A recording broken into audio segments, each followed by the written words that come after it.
Assalamualaikum warahmatullahi wabarakatuh. Perkenalkan nama saya Muhammad Rasya dengan NIM 2203200011. Di sini saya ingin menjelaskan tentang materi manajemen mutu yang berjudul Good Agricultural Practice atau GAP.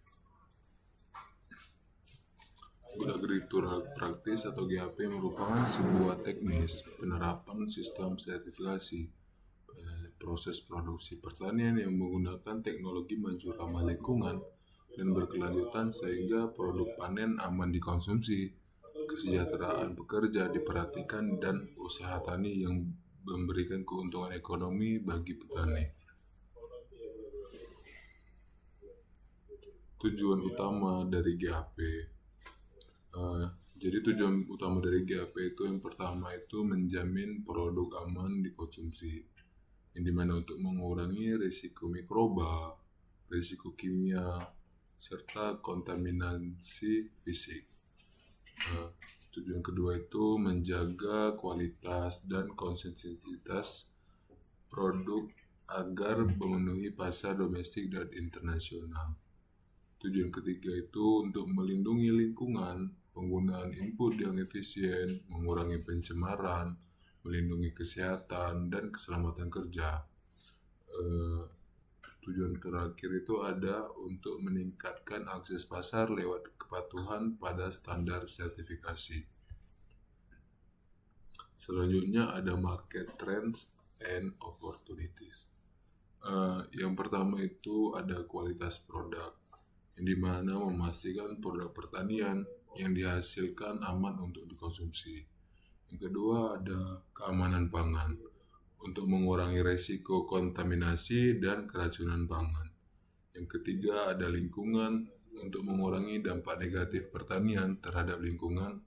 Sosial, yang keempat ada sosial, untuk memperhatikan hak-hak pekerja dan masyarakat sekitar.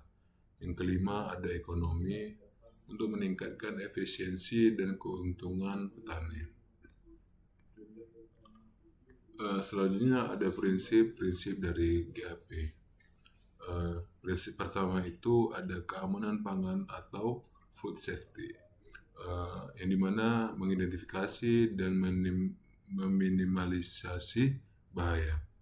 Yang kedua itu ada kualitas produk, jadi pengendalian mutu sepanjang rantai produksi.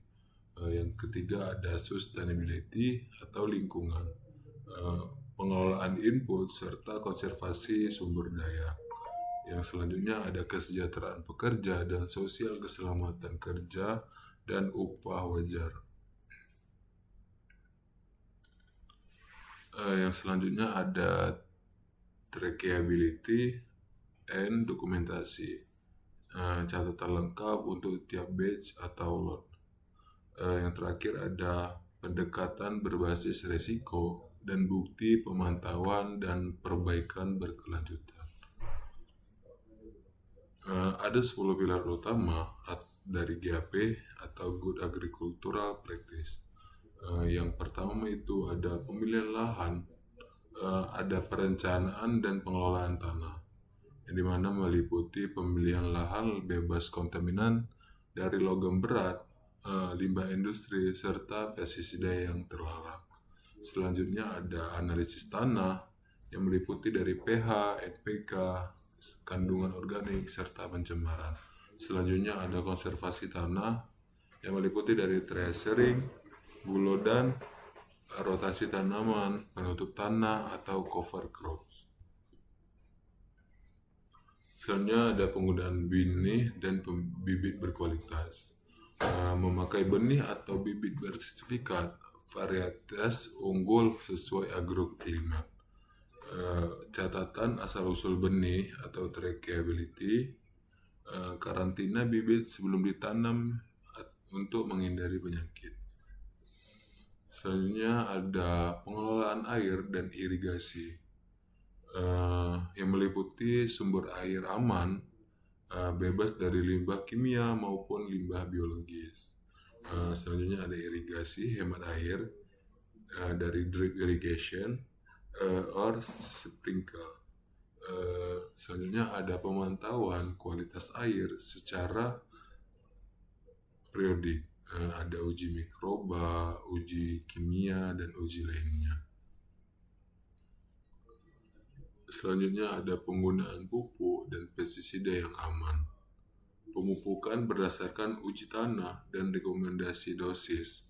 Gunakan pupuk organik atau kompos untuk memperbaiki kesuburan jangka panjang. Pestisida sesuai label, dosis yang tepat, patuhi interval prapanen atau PHI. Selanjutnya ada mencatat aplikasi input selalu disimpan. Selanjutnya ada pengelolaan hama dan penyakit atau IPM. Pengamatan rutin lapangan atau pest counting. Selanjutnya ada menggunakan musuh alami, varietas tahan, serta teknik kultur atau rotasi tanaman. Pestisida sebagai pilihan terakhir atau last resort. Pasca panen dan pengolahan produk. Panen dengan alat yang bersih dan higienis. Melakukan sortarisasi, grading, pencucian dengan air bersih. Ada pendinginan segera atau cold storage bila produk mudah rusak. Selanjutnya ada pengemasan sesuai standar pasar aman pangan. Selanjutnya ada pengawasan kualitas dan keamanan pangan. Ada uji residu, pestisida mikroba, dan logam berat secara berkala. Ada SOP sanitasi di area packaging. Selanjutnya ada trackability, yang dimana produk bisa ditelusuri asal-usulnya dari mana. Selanjutnya ada pengelolaan limbah dan lingkungan, yang dimana limbah organik maupun anorganik. Di sini limbah organik itu dikomposkan. Limbah B3 atau bekas pestisida itu dikumpulkan, tidak dibuang sembarangan atau dikumpulkan secara menyatu dan tidak dibuang sembarangan gitulah. Selanjutnya ada buffer zone untuk melindungi ekosistem sekitar.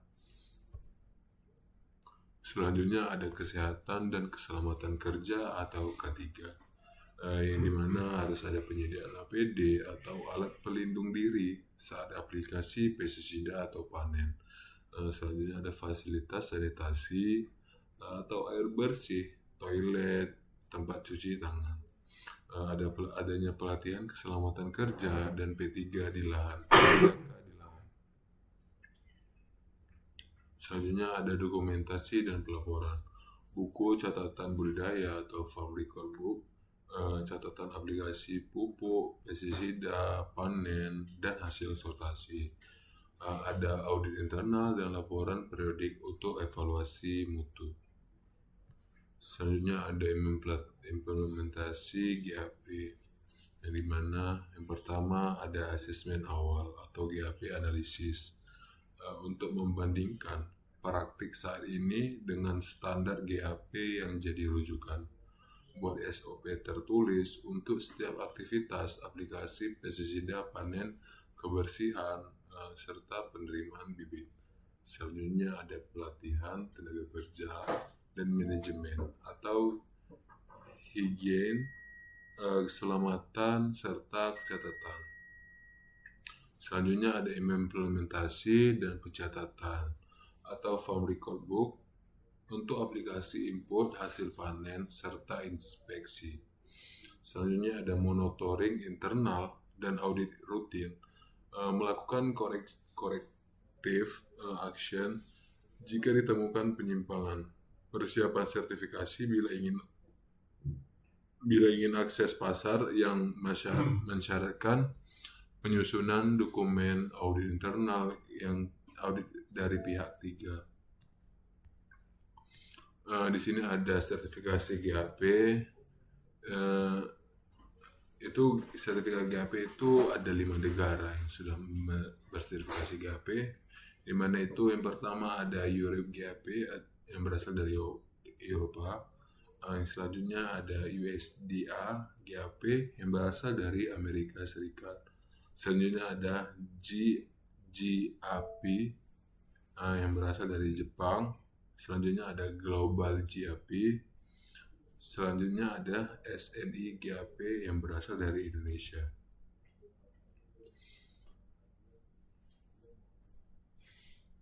Udah mu. Mulai lagi, boleh kecoy.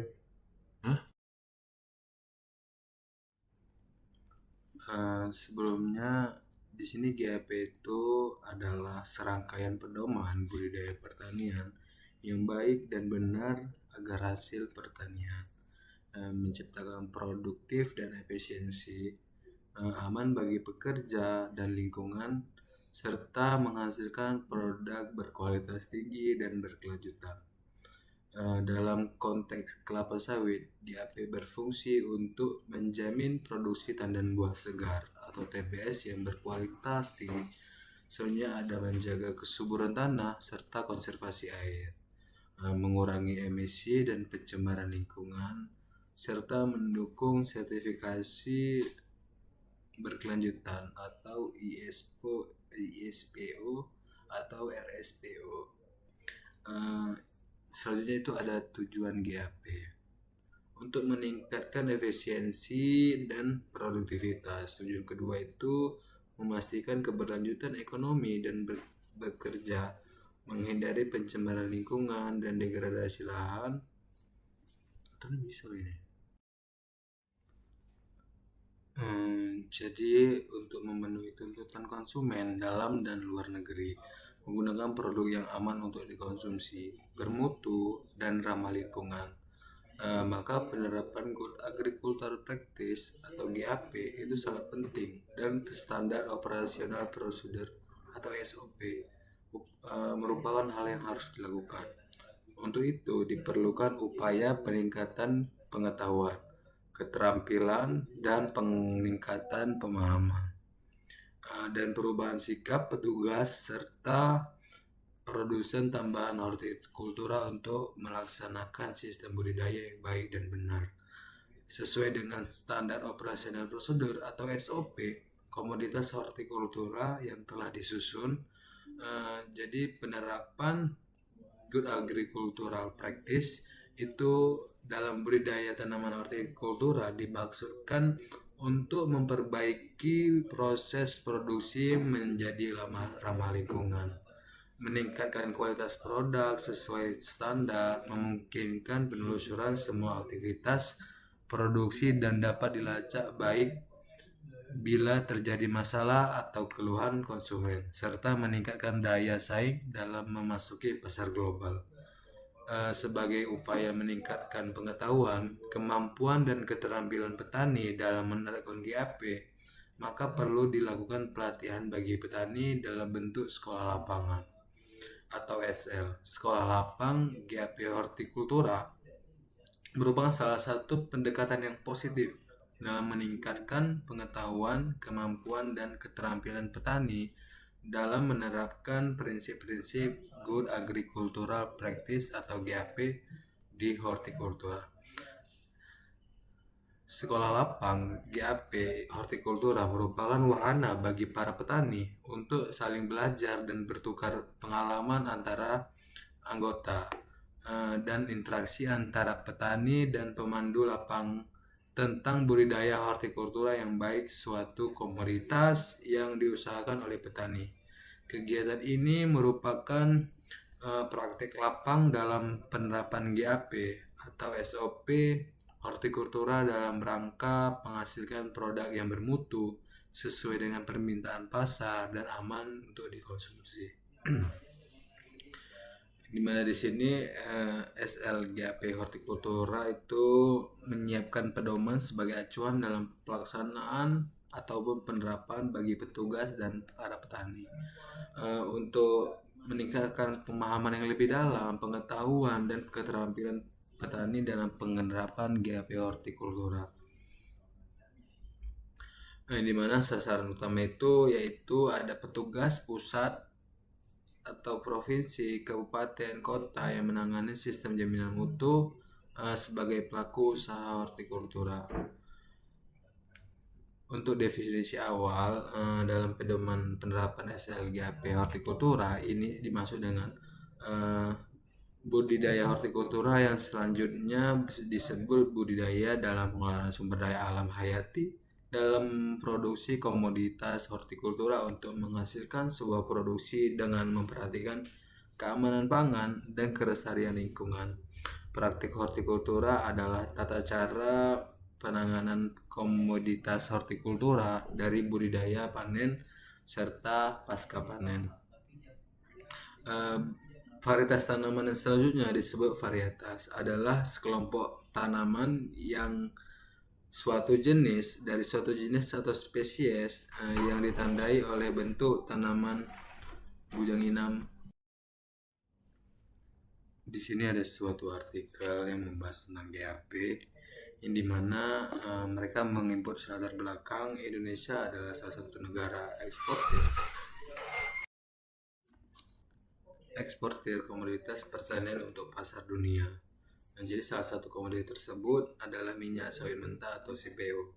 Kelapa sawit merupakan komoditi pilihan dalam program revitalis perkebunan didasarkan pada beberapa pertimbangan. Antara lain yang pertama itu komoditi yang dikembangkan mempunyai peranan yang sangat strategis sebagai sumber pendapatan masyarakat. Yang kedua ada komoditi yang dikembangkan mempunyai prospek yang besar, baik pasar dalam negeri maupun ekspor. Perkebunan kelapa sawit di Indonesia pada tahun 2012 mencapai 9,5 juta hektar. Pada tahun 2013 produksi CPO ini Indonesia itu naik menjadi dari 23,5 juta ton menjadi 26 juta ton atau tumbuh 11,01%. Dengan jumlah produksi tersebut, Indonesia masih menjadi produsen minyak sawit terbesar dan menguasai 48 pangsa pasar dunia. Di balik pencapaian keberhasilan yang ada, industri perkebunan kelapa sawit Indonesia juga dihadapkan pada tantangan yang harus disikapi dengan arif, yaitu kuatnya pandangan yang mencitrakan bahwa pengembangan perkebunan kelapa sawit Indonesia berdampak merusak sumber daya alam dan kelestarian lingkungan hidup. Saat ini minyak sawit yang dihasilkan oleh Indonesia sedang mendapatkan sorotan dunia terkait ekstensifikasi lahan yang menggunakan sistem pembakaran hutan. Umumnya petani atau perkebunan memakai teknik tebas bakar dalam pembukaan lahan kebun sawit, serta dengan teknik ini memungkinkan pengembang untuk membersihkan lahan dengan biaya yang lebih murah dan lebih cepat. Hal ini berdampak pada kerusakan ekosistem hutan budidaya yang dianggap merusak ekosistem hutan. Hal ini berdampak pada terancamnya habitat orang hutan, serta opini seperti ini terus berlanjut secara terencana dan sistematis. Kampanye negatif baik di dalam maupun di luar negeri semakin gencar. Tuntutan yang sering dilontarkan di kalangan pemangku kepentingan adalah agar pembangunan kelapa sawit yang di Indonesia menerapkan sistem pembangunan kelapa sawit yang berkelanjutan. Jadi di PT Duta Reka Mandiri merupakan salah satu perusahaan yang menanam sawit sebagai komoditi unggulannya. Keberhasilan penanaman sawit dipengaruhi berbagai faktor. Salah satunya adalah budidaya. Penelitian di artikel ini bertujuan mengetahui pelaksanaan GAP di lapangan oleh perusahaan yang dipilih. Komoditas perkebunan menjadi andalan bagi pendapatan nasional dan devisa negara. Tercatat pada tahun 2017 total ekspor perkebunan mencapai 4,5 432,4 triliun. Jadi dari berbagai kegiatan teknis dilakukan selain ditunjang oleh sumber daya manusia dalam jumlah dan kemampuan yang mencukupi dalam pelaksanaan GAP. Pengetahuan yang luas dan mendalam juga dapat terlaksana baik. Salah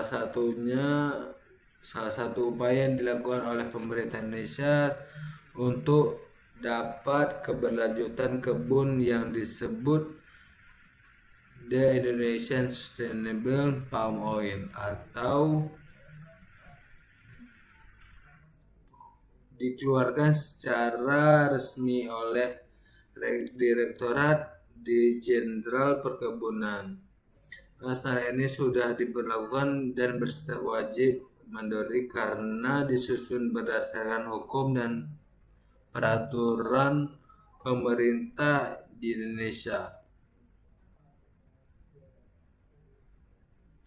Jadi mereka tuh menggunakan metode penelitian yang digunakan dalam peneliti ini ada menggunakan metode survei yang digunakan untuk menjangkau fakta yang terjadi di lapangan melalui kunjungan dan wawancara langsung untuk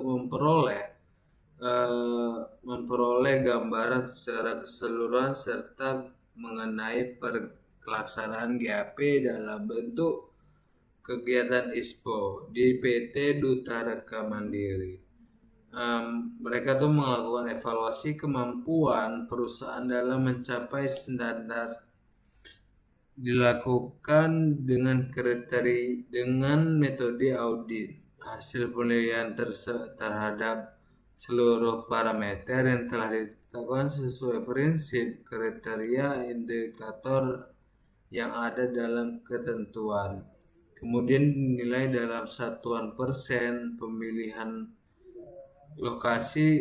Mereka tuh melakukan pemilihan lokasi secara purposive. Yang itu dilakukan secara sengaja dengan beberapa pertimbangan. Pertama, PT Duta Reka Mandiri merupakan perusahaan yang melakukan usaha hati kelapa sawit di lokasi penelitian. Penelitian ini sudah dilaksanakan pada Februari sampai Juni tahun 2020 kemarin.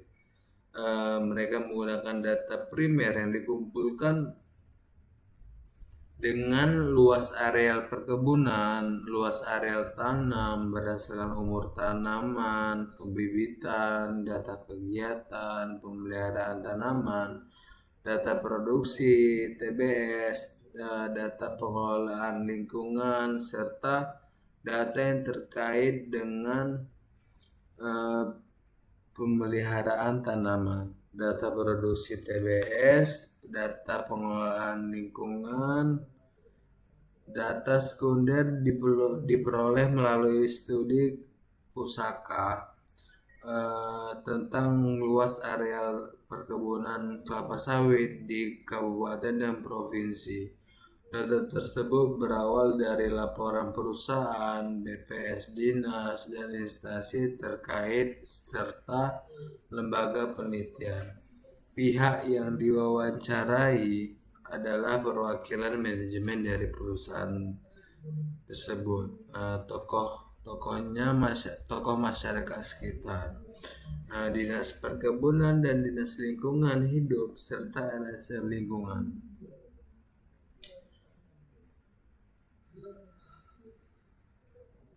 Jadi hasil dari penerapan GAP melalui teknik budidaya, pengelolaan kebun, serta panen tandan buah segar atau TBS. Jadi GAP itu merupakan standar bekerja dalam setiap bidang usaha pertanian agar produksi yang dihasilkan memenuhi standar internasional. Pada penelitian ini, GAP diukur menggunakan indikator ISPO sebagai teknik budidaya. Sebagai acuan penilaian bahwa khusus untuk tanaman kelapa sawit yang diterapkan pada beberapa kegiatan, yaitu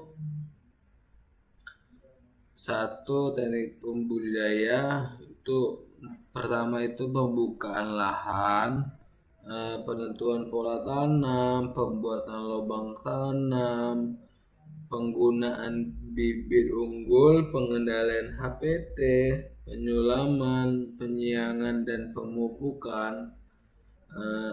Yang kedua itu ada pengolahan kebun, pemeliharaan piringan dan tepi, pemeliharaan pokok tanaman, pemangkasan serta taksasi produksi.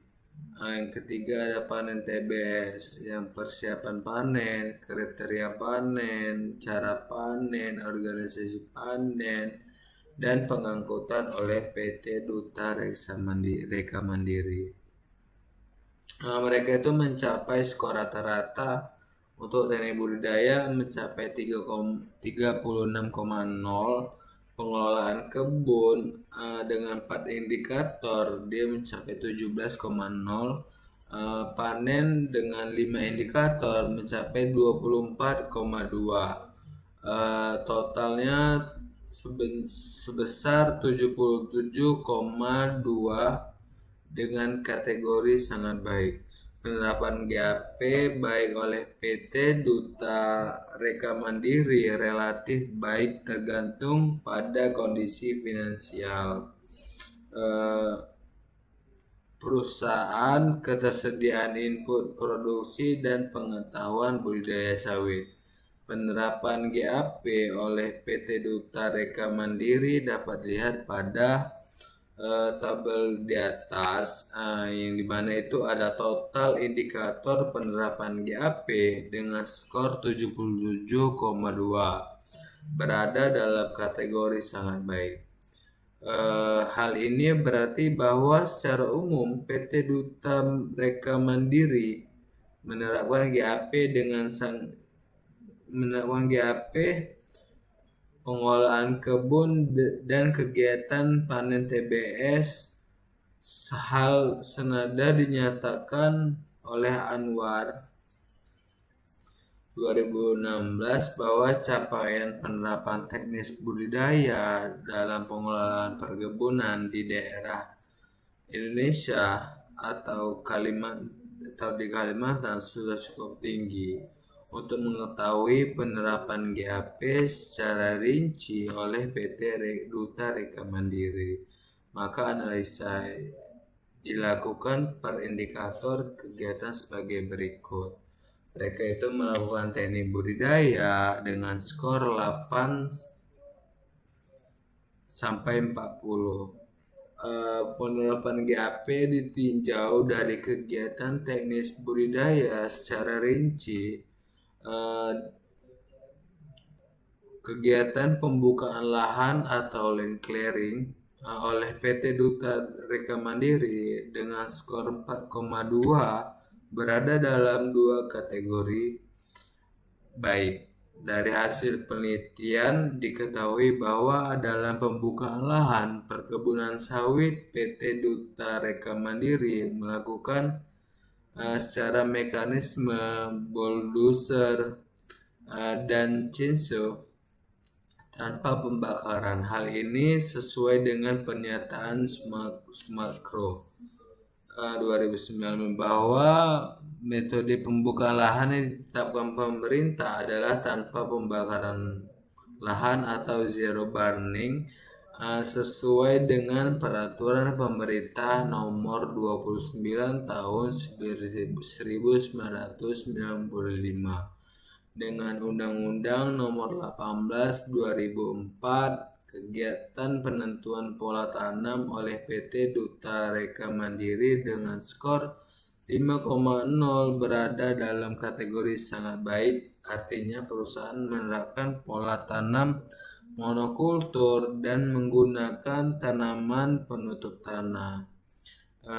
Hal senada dikemukakan oleh Balitbang Pertanian di 2008 menyatakan bahwa tanaman penutup tanah atau legume cover crop atau LCC pada areal tanaman kelapa sawit sangat penting karena dapat memperbaiki sifat-sifat fisika, kimia, biologi, dan menekan pertumbuhan tanaman pengganggu atau gulma. Di sini mereka itu ada menghasilkan skor penerapan GAP dalam kegiatan teknik budidaya PT Duta Reka Mandiri yang ada 7 indikator pengukuran. Yang pertama itu ada pembukaan lahan atau land clearing, itu skor mereka itu mencapai 4,2 dengan kategori sangat baik.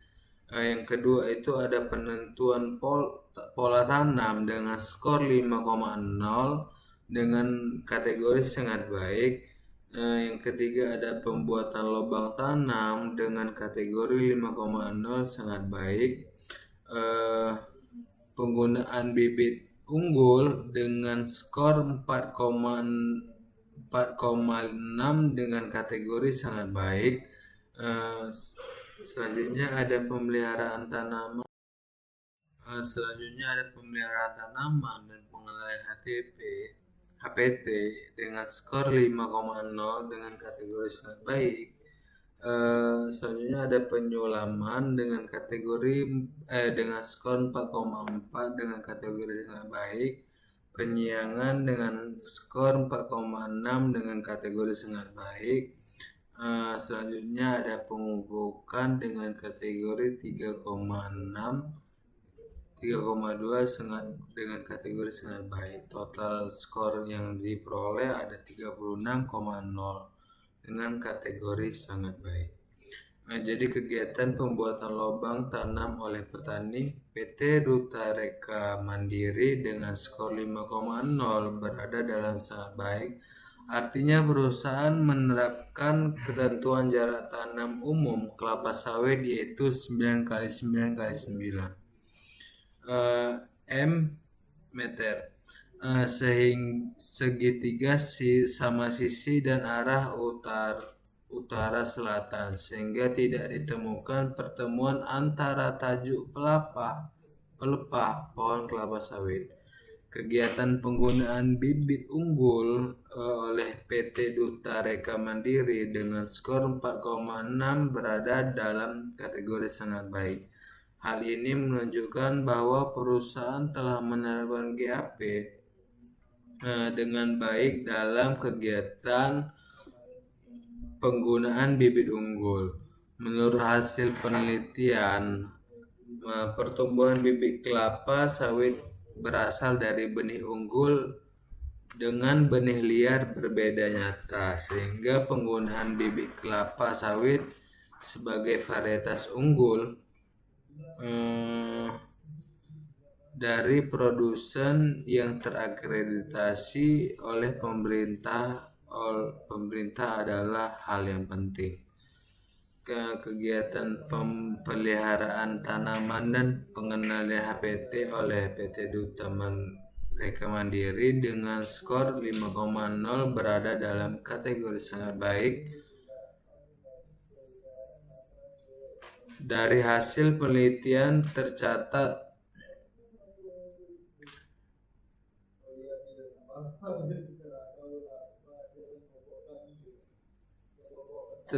bahwa pengenalan HPT itu sesuai petunjuk budidaya dengan tindakan mekanis dan kimia secara rutin. Artinya perusahaan memiliki standar yang tinggi dan pentingnya kegiatan ini.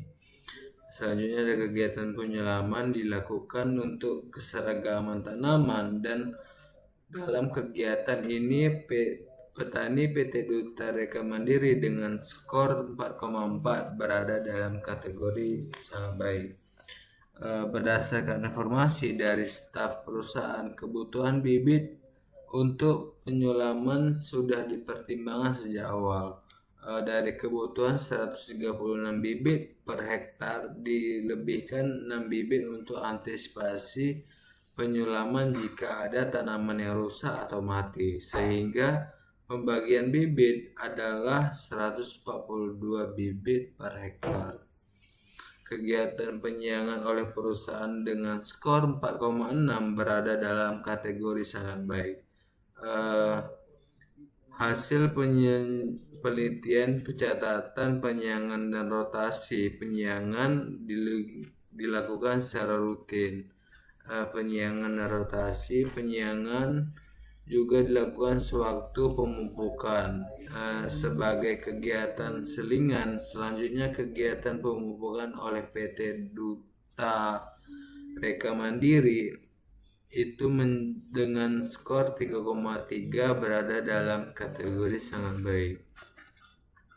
Di sini mereka tuh melakukan pengolahan kebun dengan skor 4-20. Penerapan GAP ditinjau dari kegiatan pengolahan kebun secara rinci. Dapat dilihat mereka ada menyantumkan sebuah tabel. Tabel selanjutnya ada kegiatan pemeliharaan piringan dan tepi oleh PT Duta Reka Mandiri dengan skor 4,6 berada dalam kategori sangat baik, yang dimana ada 4 indikator. Yang pertama ada pemeliharaan piringan dan tepi dengan non peserta 4,6 kategori sangat baik. Pemeliharaan pokok tanaman dengan non peserta 4,8 dengan kategori sangat baik. Pemangkasan non peserta dengan 4,8 kategorinya baik. Selanjutnya ada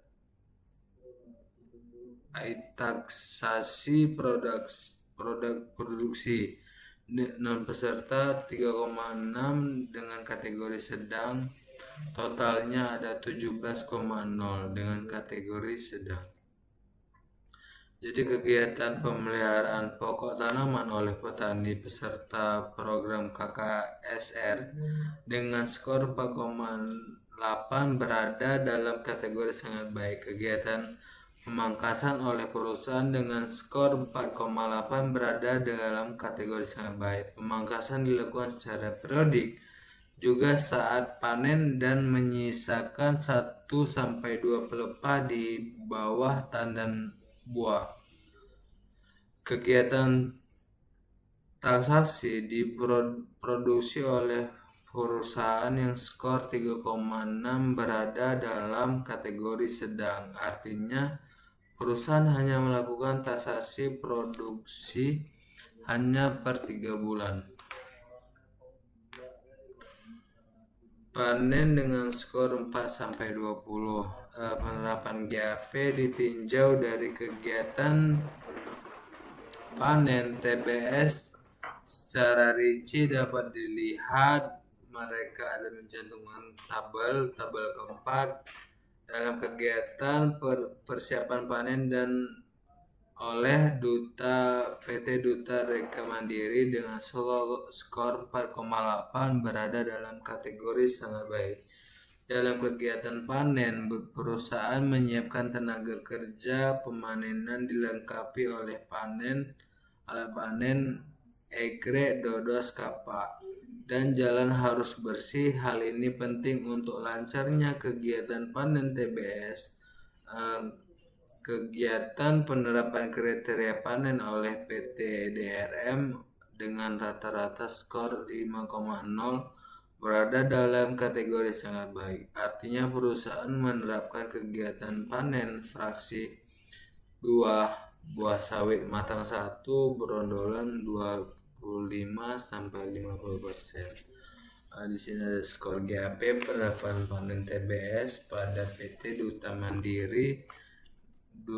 Reka Mandiri. Ada 5 indikator pengukuran. Yang pertama ada persiapan panen dengan skor 4,8 kategori sangat baik.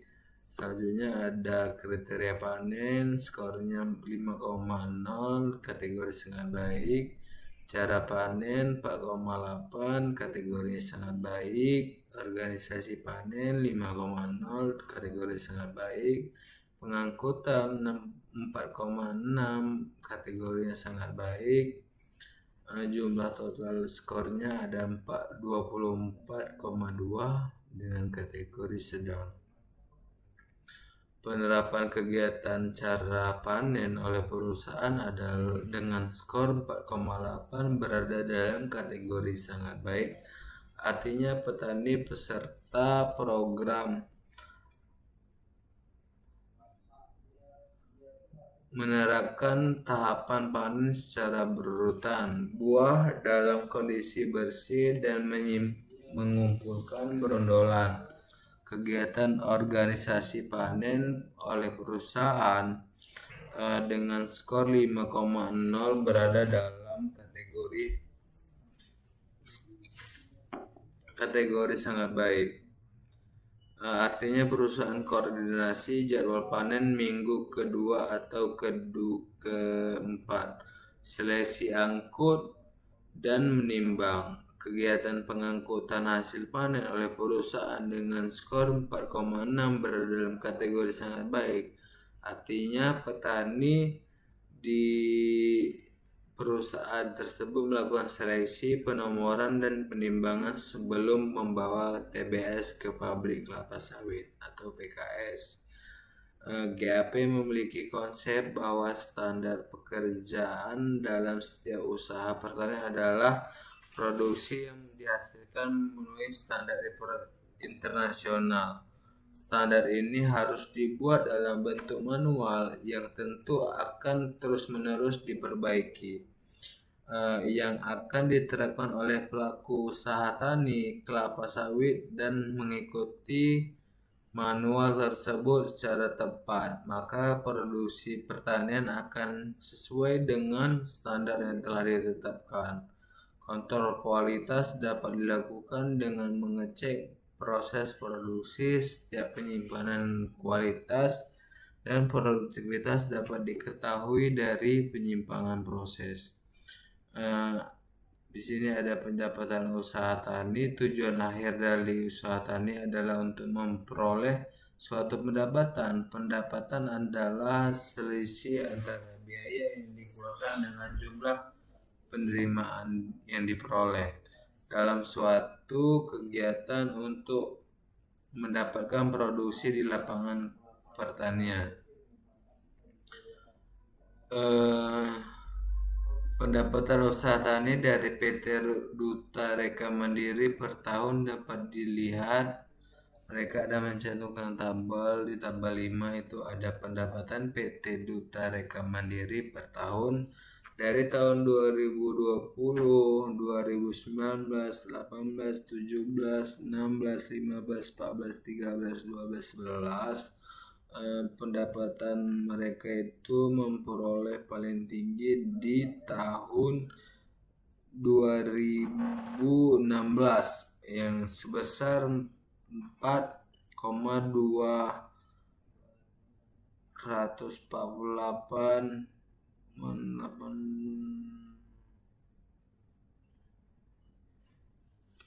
jadi pengaruh penerapan GAP melalui teknik budidaya, manajemen kebun, serta panen TBS terhadap pendapatan usaha tani kelapa sawit. PT Duta Reka Mandiri, Muhaddin dan Abdurrahman mengemukakan bahwa penelitian dengan data berskala ordinal yang menggunakan ukuran berjenjang dan tidak memiliki dimensi kuantitatif, satu sangat tidak baik, 2 tidak baik, 3 kurang baik, 4 baik, 5 sangat baik. Ditransformasikan menjadi data internal yang memiliki cara jarak numerik yang sama dengan menggunakan method of successive interval atau MSI. Terdapat banyak faktor yang mempengaruhi pendapatan usaha tani kelapa sawit di PT Duta Reka Mandiri. Namun dalam penelitian ini dibatasi pada 3 faktor saja, sedangkan variabel lainnya diasumsikan tetap variabel penduga yang diteliti dan diduga berpengaruh terhadap pendapatan usaha tani kelapa sawit PT DRM adalah penerapan GAP dalam kegiatan teknik budidaya X1, kegiatan pengelolaan kebun sebagai X2, kegiatan panen TBS sebagai X3. Kegiatan variabel tersebut dianalisa dalam menggunakan model analisis regresi linear berganda.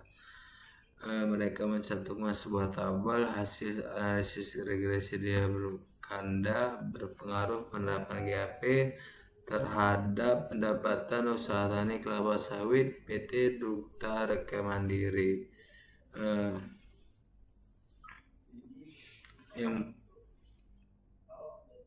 Untuk intercept itu memperoleh beta 2.493.000 dengan standar error 8.716.000. T-nya sebesar 2,860 dengan signifikan 0,029.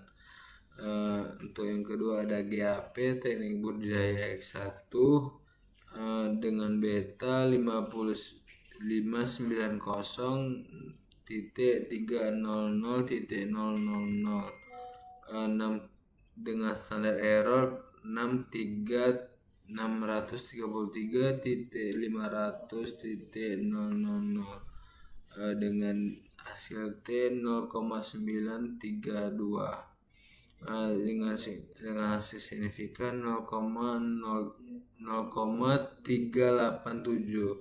GAP pengelolaan kebun sebagai X2 memperoleh beta 1.761.000.000 standar error 470.700.000 dengan memperoleh hasil uji T 3.741 dengan signifikan yang diperoleh 0,010. Untuk terakhir ada FAP panen TBS X sebagai S3, hasil betanya minus 764.600.000 dengan standar error 218.600.00 dengan hasil T minus 3,497 dengan signifikan 0,013.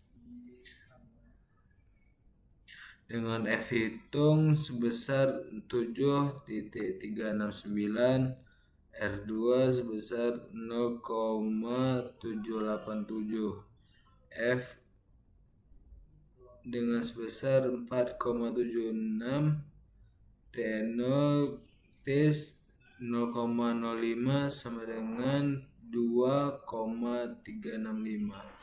Model yang baik yang harus digunakan memenuhi kriteria ekonomi, khususnya yang menyangkut tanda dan besaran dari pendunggaan parameter sesuai dengan harapan teoritis, kriteria statistika yang dapat dilihat dari suatu derajat ketepatan atau goodness of fit yang dikenal dengan koefisien determination R sebagai R2 serta nyata secara statistik hasil analisis regresi linear berganda. Faktor-faktor yang mempengaruhi pendapatan usaha tani kelapa sawit dapat dilihat pada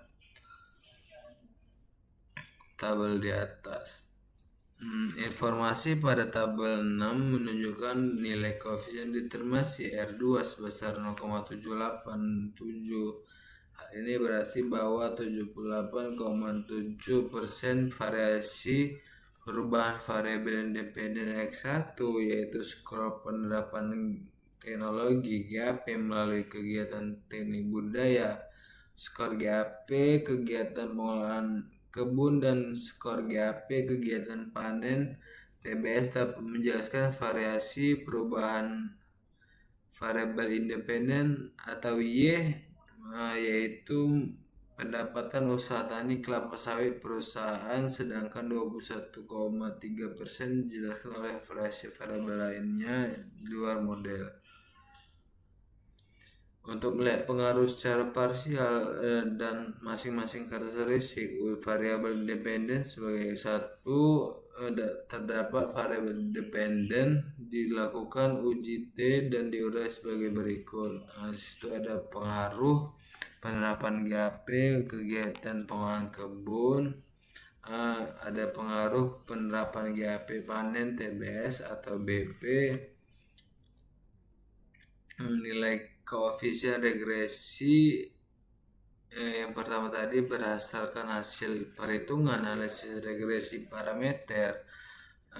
Dugaan variabel kegiatan pengolahan kebun adalah sebesar 1.761.000.000 dengan signifikan 0,010, yang setelah dilakukan uji T didapat nilai T hitung sebesar 3.741, ternyata lebih besar dari nilai T tabel. Pada tarafnya kepercayaan 95%, alfa sama dengan 0,5, sehingga dapat disimpulkan bahwa secara parsial variabel penerapan GAP melalui kegiatan pengolahan kebun berpengaruh sangat nyata terhadap pendapatan usaha tani kelapa sawit.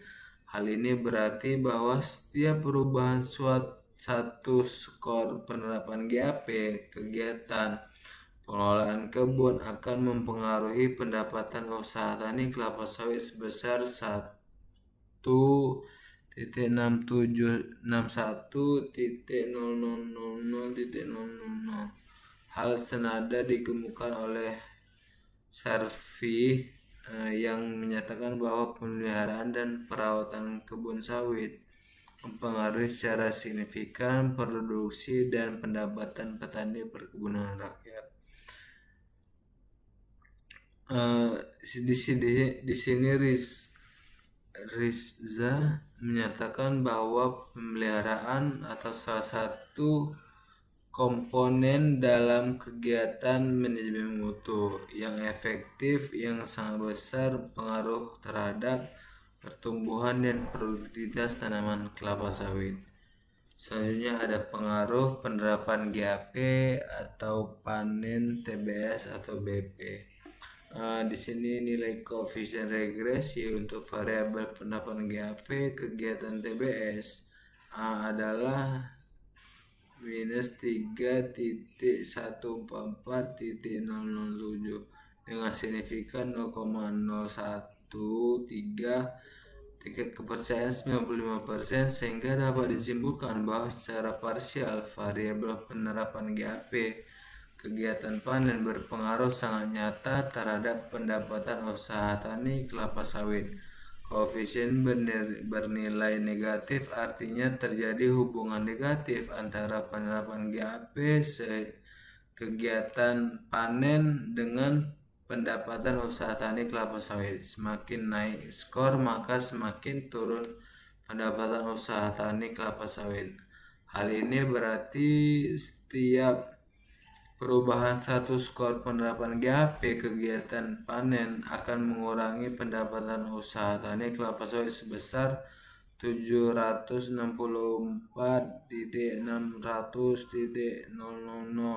Pada kondisi di lapangan, PT Duta Reka Mandiri dikenakan penerapan kebijakan rendemen 21% berdasarkan Peraturan Menteri Pertanian atau Permentan nomor 14 tahun 2013.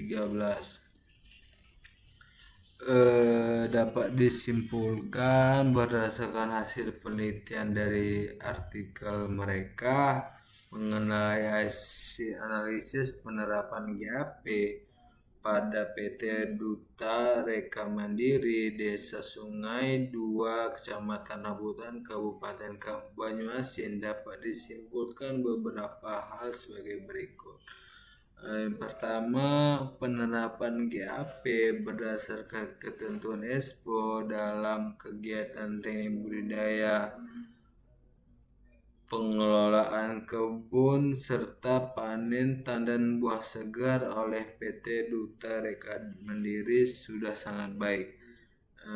Yang kedua, penerapan GAP berdasarkan ketentuan ESPO dalam kegiatan pengelolaan kebun dan panen tandan buah segar dipengaruhi nyata terhadap pendapatan usaha tani kelapa sawit di PT Duta Reka Mandiri. Dengan standar operasional prosedur atau SOP komoditas hortikultura yang telah disusun, jadi penerapan good agricultural practice itu dalam budidaya tanaman hortikultura dimaksudkan untuk memperbaiki proses produksi menjadi ramah lingkungan, meningkatkan kualitas produk sesuai standar, memungkinkan penelusuran semua aktivitas produksi dan dapat dilacak baik bila terjadi masalah atau keluhan konsumen, serta meningkatkan daya saing dalam memasuki pasar global. Sebagai upaya meningkatkan pengetahuan, kemampuan dan keterampilan petani dalam menerapkan GAP, maka perlu dilakukan pelatihan bagi petani dalam bentuk sekolah lapangan atau SL. Sekolah lapang GAP hortikultura merupakan salah satu pendekatan yang positif dalam meningkatkan pengetahuan, kemampuan, dan keterampilan petani dalam menerapkan prinsip-prinsip Good Agricultural Practice atau GAP di hortikultura. Sekolah lapang GAP hortikultura merupakan wahana bagi para petani untuk saling belajar dan bertukar pengalaman antara anggota dan interaksi antara petani dan pemandu lapang tentang budidaya hortikultura yang baik suatu komoditas yang diusahakan oleh petani. Kegiatan ini merupakan praktik lapang dalam penerapan GAP atau SOP hortikultura dalam rangka menghasilkan produk yang bermutu sesuai dengan permintaan pasar dan aman untuk dikonsumsi. Dimana di sini SLGAP hortikultura itu menyiapkan pedoman sebagai acuan dalam pelaksanaan ataupun penerapan bagi petugas dan para petani untuk meningkatkan pemahaman yang lebih dalam, pengetahuan dan keterampilan petani dalam penerapan GAP hortikultura. Di mana sasaran utama itu yaitu ada petugas pusat atau provinsi, kabupaten, kota yang menangani sistem jaminan mutu sebagai pelaku usaha hortikultura.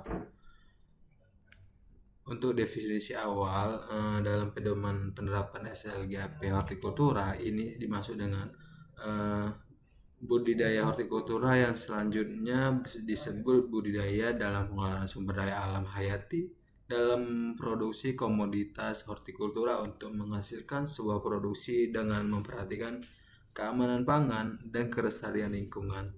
Praktik hortikultura adalah tata cara penanganan komoditas hortikultura dari budidaya, panen, serta pasca panen.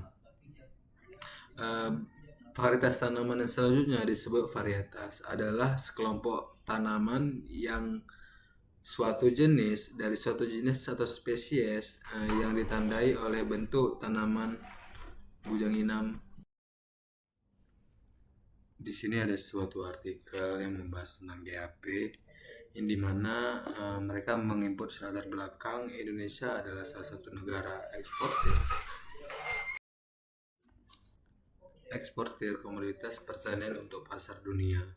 Jadi salah satu komoditi tersebut adalah minyak sawit mentah atau CPO. Kelapa sawit merupakan komoditi pilihan dalam program revitalis perkebunan didasarkan pada beberapa pertimbangan. Antara lain yang pertama itu komoditi yang dikembangkan mempunyai peranan yang sangat strategis sebagai sumber pendapatan masyarakat. Yang kedua, ada komoditi yang dikembangkan mempunyai prospek yang besar, baik pasar dalam negeri maupun ekspor. Perkebunan kelapa sawit di Indonesia pada tahun 2012 mencapai 9,5 juta hektar. Pada tahun 2013 produksi CPO ini Indonesia itu naik menjadi dari 23,5